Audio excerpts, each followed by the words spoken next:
Може да ги мене, може да ги не. Како така? Хвалата.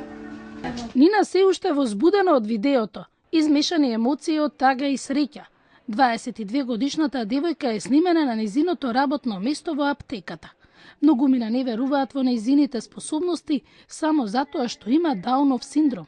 Нина, покрај тоа што работи со Средното фармацевско училиште, таа студира и на катедрата за македонски јазик. Малку ми беше чудно и навредливо, но мислам дека не смеам да се намернувам.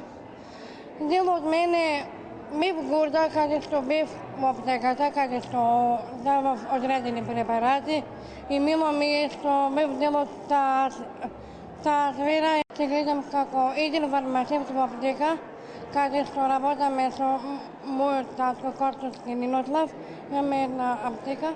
Нина е дел од кампањата за менување на свеста кај сите нас, за поголема поддршка за правата на децата со посебни потреби, поддржана од ДЕО и УНИЦЕФ, поголема адаптираност на зградите за луѓето со колички.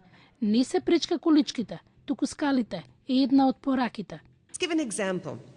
Ќе ви дадам пример. Дете што користи инвалидска количка сака да оди во училиште. Тоа е фер, но не може зашто училиштето нема рампа.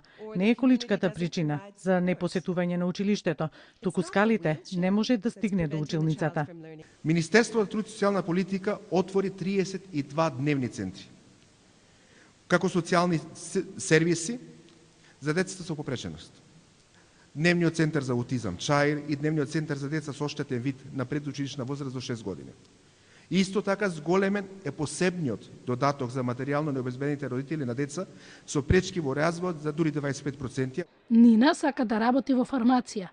Таа има совет. Со промената на температурите пиете витамини. И секако, моите совети во аптеката на многумина им помогнаа. Наредниот пат застанете до мене и послушајте ги добрите совети.